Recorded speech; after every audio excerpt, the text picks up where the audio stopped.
El día de hoy, el New York Times publica este reportaje sobre lo ocurrido en la línea 12 del metro. Es tan fuerte lo que dice que ya provocó, además de que se convirtiera en tendencia en redes, el nombre de Marcelo Ebrard y de Carlos Slim, porque vean lo que dice aquí Arturo Rangel, está en primera plana y es el reportaje principal con el que salió a la venta el día de hoy el New York Times. Además de esto, aquí está la portada, qué fuerte. Además de esto, ya provocó que Lady Rebsamen saliera a publicar una serie de tweets donde, primero se los leo, ustedes lo van a notar. 1. Sobre el artículo que aparece en el New York Times el día de hoy sobre la línea 12 y la afirmación que algunos han hecho de que la información provino del gobierno de la ciudad, aclaro categóricamente, ¿no?, que nunca hemos utilizado filtraciones periodísticas para informar o hacer nuestro trabajo. 2. Y menos a un medio que busca confrontar a la cuarta transformación. 3. Hemos sido muy responsables en esperar los dictámenes técnicos profesionales. No es nuestro estilo filtrar información y nunca lo será. Nos caracteriza decir la verdad de forma directa sin ningún intermediarios, dice. Estaba hasta nerviosa Lady Rebsamen al escribir. 4. Para nosotros lo más importante es atender de forma integral a las víctimas como lo hemos venido haciendo y conocer las causas de forma profesional para atender lo más pronto posible el arreglo de la línea 12. Las sanciones le corresponden a otras instancias. Y por último, dice Lady Rebsamen, habrá que preguntarse qué intereses no esclarecidos están detrás de este artículo. Ya saben, siempre es complot, siempre es complot. Pero ya lo notaron ustedes, en ningún momento niega que la información sea la que contiene el expediente. En ningún momento niega que lo que publicó el New York Times sea falso. A ella lo que le preocupa, según lo que dice, es que pues ya saben, hay un complot detrás de esto y que pues ellos no filtraron la información. Y es que el artículo del New York Times pues termina por señalar a dos muy cercanos de López, a Marcelo Ebrard y a Carlos Slim. Y yo creo que lo que le enojó mucho más a Lady Rebsamen, mucho más que todo, es que no le dieron tiempo de maquillar la información que van a presentar. O sea, se filtra tal cual y no les dio tiempo de maquillar para que no salieran embarrados ni Slim ni Marcelo Ebrard. Este es el artículo, se los voy a compartir completo, lo pueden buscar ustedes, está en primera plana, en portada del New York Times del día de hoy. Una investigación de The New York Times muestra los graves fallos de construcción y las presiones políticas que hay detrás de una tragedia que amenaza a dos de las figuras más destacadas de México. También, obviamente, señalan a Lady Rebsamen. Vean, me gustó mucho la forma en que lo presentaron. Era una cálida noche de mayo. Tania Lezama Salgado subió al metro con su hermana Nancy. Habían pasado horas buscando el vestido rosa más espectacular y los zapatos más brillantes para su fiesta de 15 años. Y ahí va el metro. Tania se había acostumbrado a los chirridos y sacudidas del metro, pero esa noche, al atravesar un paso elevado a toda velocidad, tironeando con violencia y más rápido de lo que ella recordaba, algo se sentía distinto. Y ahí va el metro.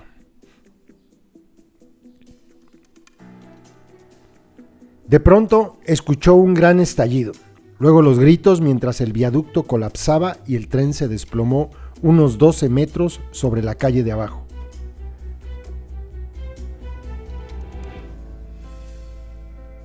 Cuando Tania volvió en sí, su cuello estaba atrapado entre las puertas del metro, con la cabeza asomando entre los escombros y el olor de la sangre invadiéndole la nariz.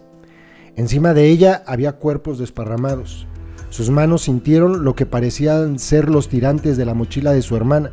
Al estirar, dijo, descubrió que se trataba de las vísceras de otro pasajero. Ahora Tania pasa los días en el hospital sin poder caminar, con la pelvis hecha añicos y sujeta con un artilugio de metal. 4 tornillos sobresalen de cada costado de su cuerpo. Encima de su cama de hospital hay una foto de su hermana Nancy, de 22 años, una de las 26 personas que murieron en el desplome del metro aquella noche. Poco después, el presidente de México, Andrés Manuel López Obrador, que se presenta como defensor de los pobres y enemigo de las élites, pidió disculpas a las familias de las víctimas y solicitó paciencia mientras los funcionarios averiguaban qué había salido mal y de quién era la culpa. En el caso de lo de la línea del metro, los más afectados, dijo durante una conferencia de prensa el martes, gente humilde, trabajadora, buena, entiende que estas cosas desgraciadamente suceden. Qué frase se soltó el peje, ¿no? Pero una investigación de The New York Times, basada en documentos gubernamentales que abarcan varios años, entrevistas con personas que trabajan en la construcción y análisis de la evidencia del lugar del siniestro realizado por expertos, ha encontrado graves fallos en la construcción del metro que parecen haber causado directamente el colapso.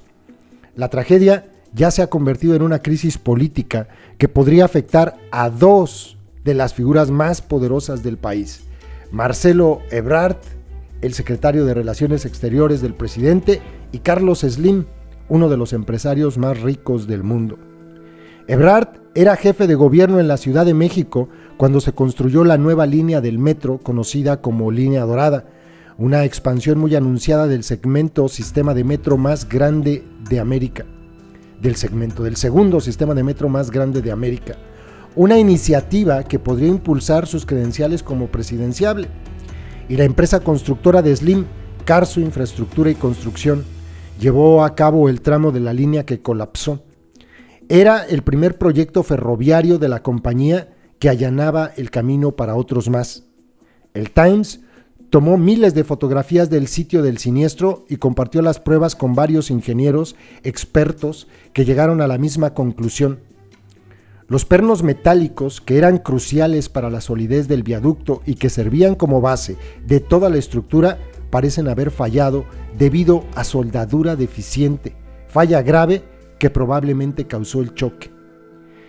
Esa es una de las principales explicaciones que manejan los funcionarios de la Ciudad de México, según varias personas con conocimiento de las averiguaciones oficiales sobre el desastre. Explicación que resalta un patrón de oportunismo político y obras descuidadas durante la construcción del metro. Coloca aquí esta imagen de las traves de acero, hay que irlas viendo porque van poniendo más gráficos, más animaciones sobre dónde ocurrió el problema. Así piensan los ingenieros que colapsó el viaducto. Según la evidencia inicial, la vía elevada era sostenida por traves de acero, pero no estaban hechas para sostenerla por sí solas. Losa de concreto, pernos metálicos. Abajo están las vigas de acero. Para reforzar la estructura, unos pernos metálicos unían el acero con una losa de concreto.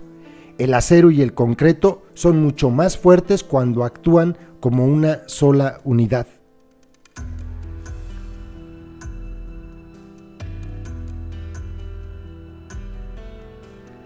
Losa de concreto, soldadura, ahora se ve mejor. Los pernos metálicos fueron soldados al acero, lo que debería haber formado una unión casi indestructible. Sin embargo, las fotos de los escombros sugieren que la soldadura se hizo de manera deficiente, un fallo grave de construcción. Vean esto que aparece acá abajo, anillo de cerámica. Otro indicio de fabricación deficiente: durante la instalación, los trabajadores no retiraron muchos de los anillos de cerámica que van alrededor de los pernos metálicos. Estos solamente están ahí cuando soldan los pernos. Esto yo lo he visto cómo lo hacen. Utilizan como una especie de pistola donde está incrustado el perno, lo ponen en este caso a la losa, pegado a la losa de concreto, y como es soldadura, como disparan, y una vez que quedó la soldadura fija, la misma pistola trae pues esto que sería como un cartucho de anillo de cerámica, y ese anillo de cerámica se queda fijo. Ese anillo de cerámica hay que retirarlo después, no se puede quedar ahí. Es solamente está ahí solamente mientras se hace la propia soldadura, cuando están soldando. Después se tiene que retirar. Al final, las imágenes muestran que las soldaduras dieron de sí y los pernos se soltaron del acero, según muestran las fotografías. Ahora aparecen fotografías en lo que publican. Regresan a la imagen grande. Y dice: en el último viaje del tren es probable que hubiera secciones del concreto desconectadas que simplemente descansaban sobre las traves de acero. Estas no habían sido diseñadas para soportar el peso por sí solas. Mala soldadura, ¿no? Y más imágenes.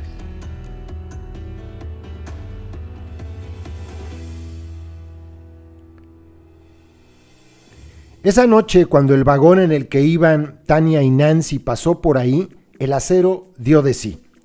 La evidencia inicial no es concluyente sobre lo que pasó después, pero sugiere que las traves pudieron haberse deslizado hacia adentro y el soporte cruzado que la sostenía cedió.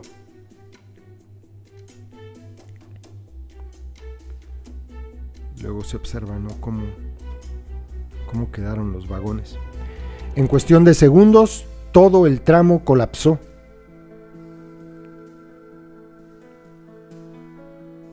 El tren cayó unos 12 metros sobre una arteria vial.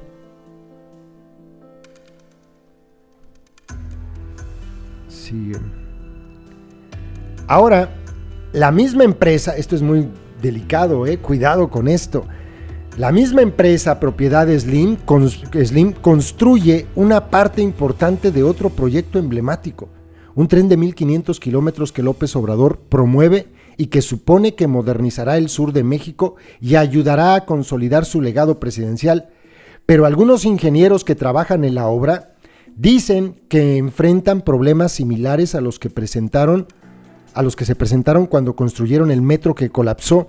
El Times ha revisado miles de páginas de documentos internos, tanto gubernamentales como corporativos, sobre la problemática historia de la línea y encontró más de una década de advertencias y alertas de seguridad antes del desplome. Y aquí pues lo que hay es negligencia. Por eso también está involucrado en esto y tiene, si ustedes quieren, menos, pero también tiene responsabilidad del gobierno actual de la Ciudad de México.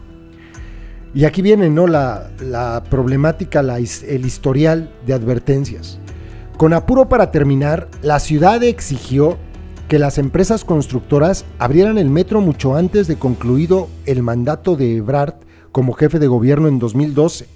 La premura condujo a un proceso frenético de construcción que empezó antes de que se completara un plan ejecutivo y produjo una línea de metro con fallos desde el inicio.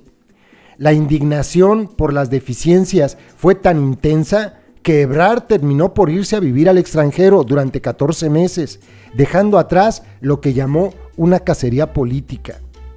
Auditores federales encontraron que las autoridades de la ciudad autorizaron de trabajos de mala calidad, así cita textual, incluso durante la construcción de la línea. La certificación del metro se produjo menos de una hora antes que se inaugurara. Esto es gravísimo. A pesar de que faltaba por completar miles de piezas de trabajo, según una investigación de 2014 de la Asamblea Legislativa de la ciudad. Durante una inspección después del gran terremoto de 2017, la ciudad detectó fallos en la construcción original del tramo hecho por la empresa de Slim. Entre ellos destaca el vaciado incorrecto de concreto y componentes de acero faltantes, según un informe gubernamental de 2017 que hasta ahora no se había difundido. Ponen ahí una imagen. ¿Qué fotografía? Déjenle hago una pausita. Continuamos. La noche del siniestro, Tania dijo que el metro temblaba tanto que como que bailaba. Esa misma frase se había empleado 7 años atrás, cuando los funcionarios locales se alarmaron tanto ante la llamada línea 12 que cerraron un tramo en marzo de 2014 apenas 17 meses después de su inauguración, ¿no? La línea está bailando, dijo Joel Ortega, director del metro por aquel entonces. Comentó que casi el tren estaba flotando sobre la vía. El día de agosto de 2007, que Ebrard anunció la nueva línea del metro, la bautizó Línea Dorada y prometió construir el tramo más moderno de metro en América Latina, con acceso para pasajeros discapacitados, internet, centros de cuidado infantil e incluso un museo. Ebrard prometió que la línea cambiaría la vida de los pobres y marginados, algo que ofrecía al jefe de gobierno la oportunidad de dejar huella en la capital mexicana. Fue un gran proyecto social, dijo Moisés Poblano, que entonces trabajaba para Ebrard y sigue siendo un colaborador cercano. Marcelo hizo muchas cosas en su gobierno, pero la más importante desde lejos fue la línea 12. Pues miren su obra tan importante, ¿no?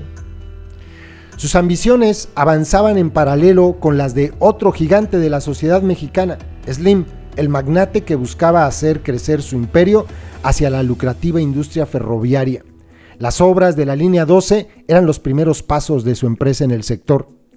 Siempre tengo la intención de ir acumulando experiencia curricular, dijo Antonio Gómez García, director general de Grupo Carso, el extenso conglomerado de Slim. Participar en la línea en cualquier concurso de este tipo y ganarlo te permite participar en los siguientes. Pero pronto surgieron problemas importantes con el metro. En un intento por terminar antes de que Ebrard saliera del cargo, la ciudad compró trenes que llegaron rápidamente, pero que no eran compatibles con el riel. Las ruedas no encajaban de manera adecuada con la vía. El resultado era un golpeteo constante que torcía y rasguñaba lo que debía ser una vía lisa de acero. Menos de un año después de certificar la seguridad de la línea, los auditores produjeron un informe que documentaba una letanía de deficiencias, piezas fisuradas y rotas, vías deformadas y una presión incesante en la estructura. Colocan aquí esta imagen. Antes del colapso, informes gubernamentales advertían de deficiencias generalizadas. Los trenes eran más cortos del tamaño para el que se había diseñado la vía. Las ruedas se fabricaron con especificaciones distintas a los rieles, creando problemas de compatibilidad. Había tramos de los rieles deformes, fisurados o irregulares. La cantidad de balasto o grava que sujeta y sellaba la estructura en su emplazamiento era insuficiente en extensos tramos de la vía. Los durmientes, los soportes horizontales bajo los rieles presentaban grietas, fisuras y señales de fabricación o instalación deficiente. El daño se había vuelto tan severo que, como explicó Ortega durante una comparecencia después del cierre de la línea, pone en riesgo la seguridad de los usuarios. Luego de más de un año de reparaciones, la ciudad reabrió en 2015, pero las dificultades persistieron y las preocupaciones se intensificaron después del espantoso sismo de 2017. Algunos temían que las fallas ocultas en lo profundo de la estructura no se hubieran resuelto. Esta línea nació con cáncer, dijo Jorge Gaviño, el director del metro, durante el sismo de 2017. La definición de vicios ocultos es que no los ves, todo está bien por encima, pero debajo hay situaciones ocultas. En una declaración para el Times, Ebrard dijo que los detalles observados, durante la construcción de la línea del metro no afectaron su operación. Insinuó que la causa del colapso pudiera estar relacionada con el mantenimiento, al indicar que era imposible saber si su sucesor realizó toda la labor de mantenimiento requerida en caso de sismos de cierta magnitud. Y aquí entra en juego el nombre de el delincuente Mancera, que tuvo 6 años para revisar todo esto y nunca lo hizo. Es más, vamos a ponerlo así, después del sismo de 2017, tuvo todavía un año para revisar cómo estaba la situación en esta vía del metro. Y no, pues parece que no lo hizo, o lo hicieron también de manera deficiente. Así es que también aquí no se salve el delincuente Mancera, se me iba el nombre. Continúo. La línea 12, que durante años ha beneficiado a millones de personas, es quizás la obra pública más auditada y documentada en la historia de México, dijo Ebrard. Pero la evidencia del lugar del siniestro muestra que los fallos de la línea eran de índole mucho más profunda que el mantenimiento. Bajo las vías, la línea que transportaba a más de 250,000 de personas por toda la capital mexicana diariamente se sostenía con junturas como pernos. Al estar soldados en el acero y revestidos de concreto, creaban una estructura mucho más fuerte que ambos materiales de forma individual. La solidez del viaducto dependía de dichos pernos, eran un conector vital para que se mantuviera intacto. Pero las fotografías de los escombros indican un fallo fundamental de construcción. Las soldaduras que sostenían todo eran demasiado débiles. Las imágenes muestran que los pernos se degollaron, separándose del resto del acero, y crearon lo que, según los ingenieros, era una estructura inestable, incapaz de soportar el tren.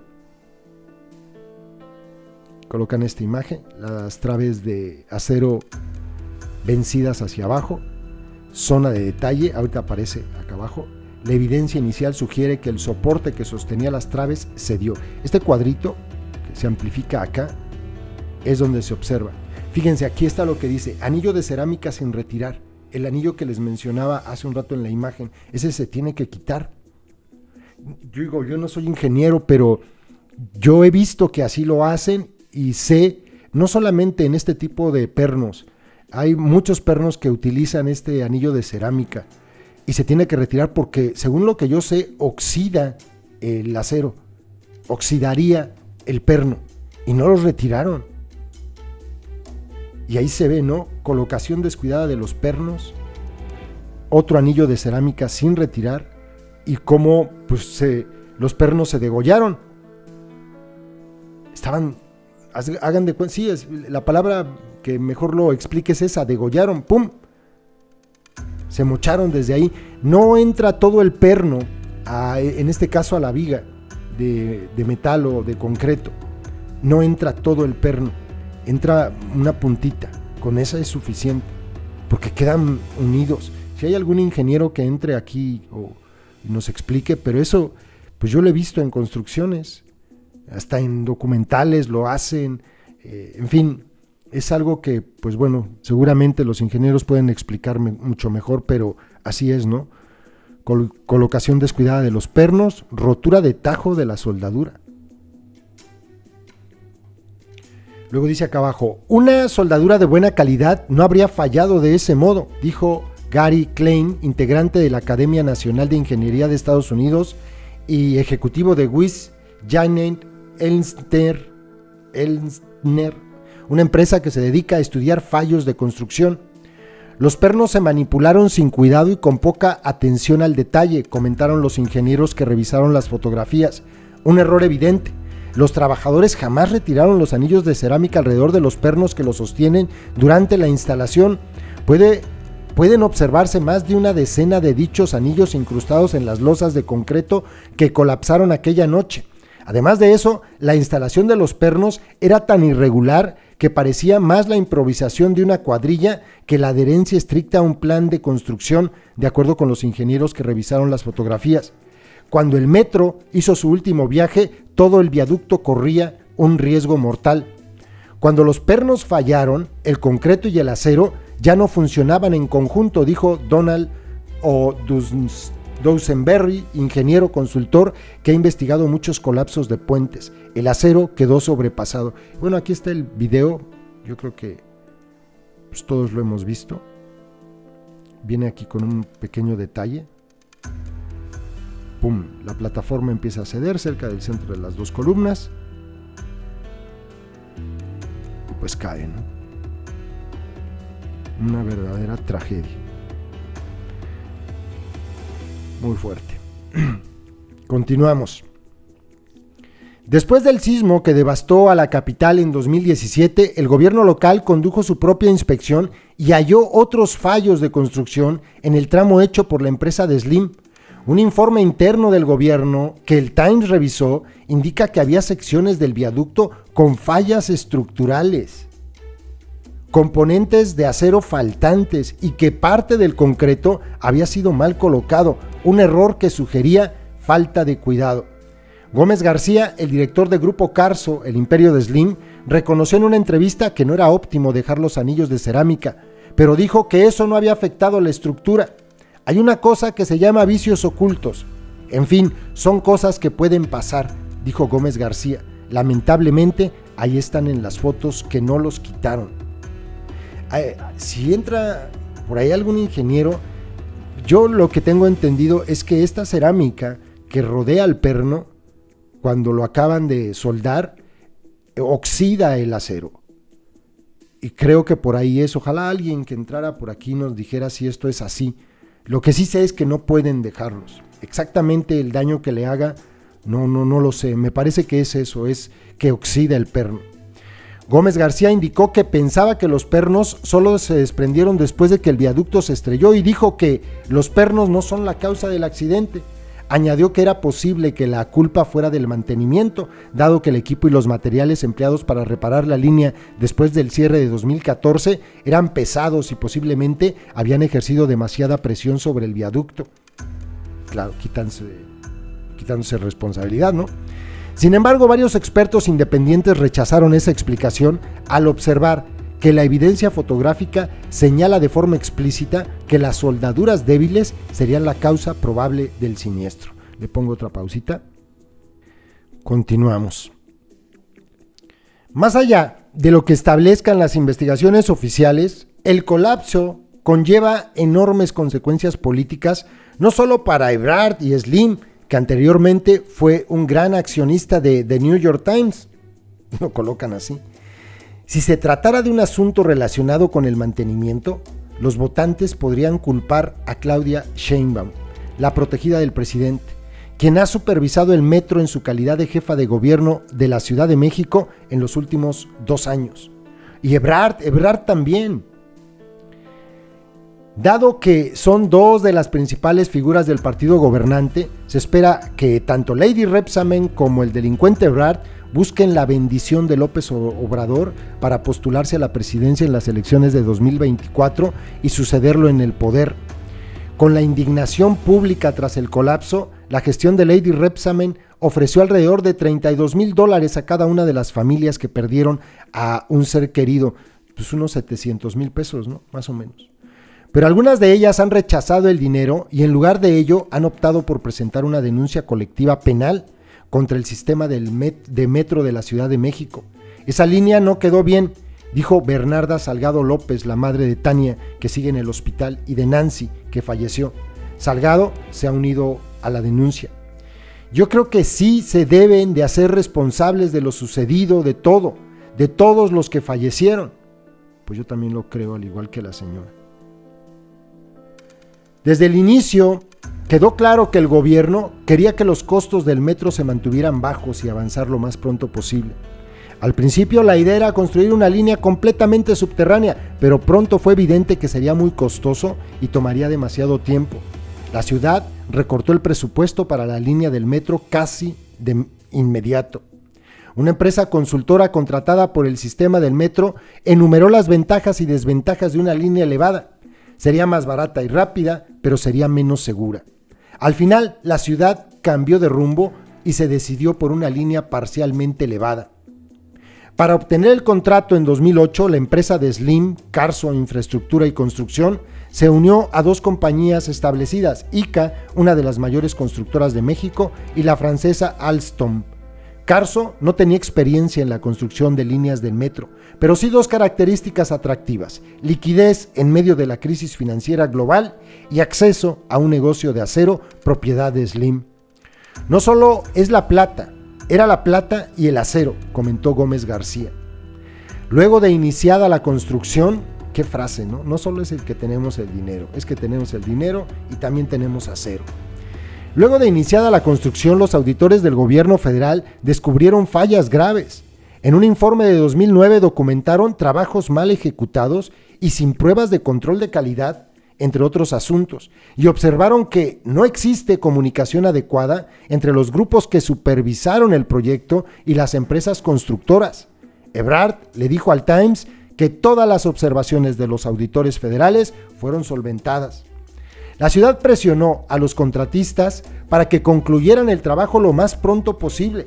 Las empresas se arriesgaban a una multa de alrededor de $120 millones si no entregaban la obra bastante antes del fin del mandato de Ebrard, según Enrique Orcasitas, director del proyecto.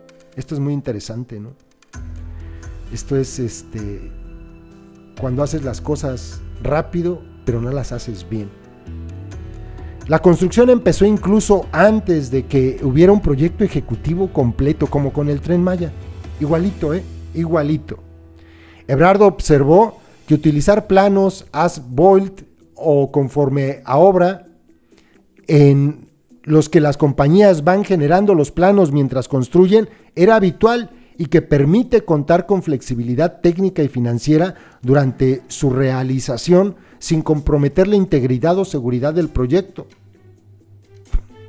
Sin embargo, muchos de los ingenieros que trabajaron en la línea 12 y hablaron con el Times dijeron que la mayoría de los proyectos de gran envergadura en los que habían trabajado tanto en México como en el extranjero empleaban proyectos ejecutivos desde el inicio.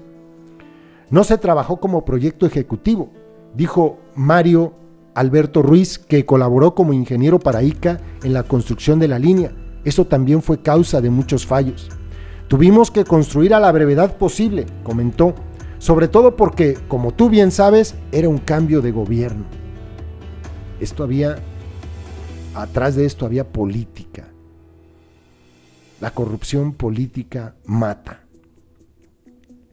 El problema que más llamó la atención del público fue la compra de trenes que no calzaban firmemente en las vías. Este desajuste tiene origen en otra decisión para ahorrar tiempo.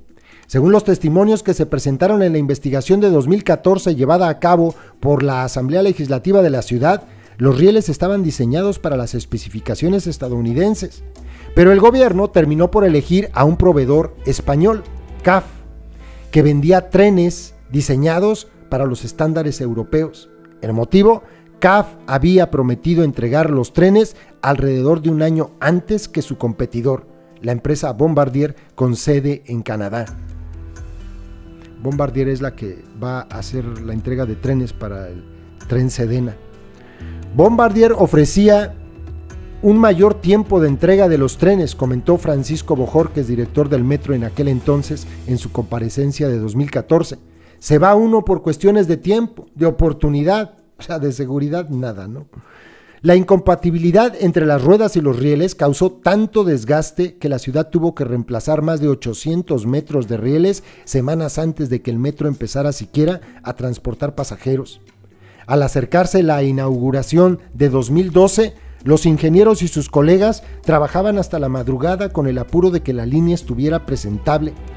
Había mucha presión, dijo Marcos Tapia, quien también trabajó para ICA en el proyecto. Nosotros trabajamos rolando personal en casi como unos turnos, te estoy hablando de 18 horas seguidas. La tensión aumentaba cuando Ebrard visitaba la obra para evaluar su avance, relataron los ingenieros. Se hacía la premura. Nos decían que va a venir el jefe de gobierno, va a revisar, y no hemos dado el avance, dijo Ruiz. Ruiz recordó haber instalado alumbrado provisional para que hubiera modo de encender las instalaciones para la ceremonia de corte de listón.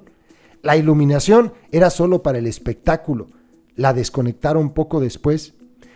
Qué fuerte, o sea, en el momento en que estaban cortando el listón, ni siquiera había instalaciones de luz adecuadas, ¿no? La ciudad recibió la certificación de seguridad de la línea 12 menos de una hora antes de que Ebrard cortara el listón, según el reporte final de la Asamblea Legislativa de 2014, y esto pues solamente se explica por presión política, en pocas palabras, corrupción. El día de hoy tenemos el orgullo de entregar esta obra al pueblo de la Ciudad de México, dijo Ebrard en la ceremonia. Una obra completa, terminada, con la tecnología más avanzada del mundo. Poco más de un año después, la línea fue parcialmente cerrada. Ortega, el director del metro en aquella época, dijo durante la investigación de 2014 que recién después de un año de operación, algunas secciones de la línea del metro mostraban indicios de un desgaste que podía esperarse después de una década de servicio. La misma empresa que certificó la línea realizó una inspección al año y encontró más de una decena de deficiencias, entre ellas alabeos en curvas fuera de tolerancia, una deformación anormal de las vías y soldadura defectuosa. En un accidente, dijo Ortega, no nada más se saldría el tren de la vía, sino probablemente tendríamos una enorme tragedia. 2014, ¿eh? O sea, no lo dijeron en enero de este año. La noche de la colisión, cuando Tania y su hermana volvían de compras, el metro iba atiborrado de pasajeros. Tania relató que antes de despeñarse en la avenida inferior, batallaba para aferrarse a un tubo cuando el tren chirriaba por la vía. Tania tuvo dificultades para encontrar a su hermana mientras los pasajeros lesionados gritaban pidiendo socorro. No fue sino hasta que llegó al hospital que se enteró de su muerte. Contó solemnemente que ella pensó que había sido por su culpa, ¿no? Por mi culpa, porque yo había hecho que fuéramos a ver mi vestido. Al propagarse la noticia del colapso, un grupo de ingenieros, esto es muy interesante, que trabajaba en el Tren Maya, el nuevo proyecto ferroviario de 1.500 kilómetros impulsados por López, del cual un tramo significativo está a cargo de la empresa de Slim, acudió a un chat de WhatsApp. Durante meses los ingenieros habían estado intercambiando preocupaciones y frustraciones y se quejaban de la desorganización y prisa del proceso de construcción. López Obrador dio el banderazo a la construcción en junio pasado y el organismo público de turismo que supervisa el Tren Maya, el Tren Sedena, a ese nos referimos, dijo en un comunicado que el proyecto se construye con los más altos estándares de calidad y seguridad, aunque reconoció que aún se hacían modificaciones al plan ejecutivo, igualito que con el metro. El proyecto del Tren Sedena es una empresa de campaña de la actual administración y tenemos el compromiso de terminarlo antes de que concluya. El mandato presidencial de López Obrador, el mandato presidencial de López Obrador, dijo la oficina. En cientos de mensajes que vio el Times, los ingenieros discutían el avance de la construcción del Tren Maya sin planes ni detalles aprobados, así como diseños inacabados. El 4 de mayo, su atención se dirigió hacia el colapso de la línea 12, que algunos de ellos habían ayudado a construir. Los ingenieros intercambiaron teorías sobre lo sucedido, pero muchos parecían estar de acuerdo en un asunto: la línea nunca dio confianza. ¡Qué tragedia!, escribió un ingeniero. Cuando veas las barbas de tu vecino recortar, pon las tuyas a remojar.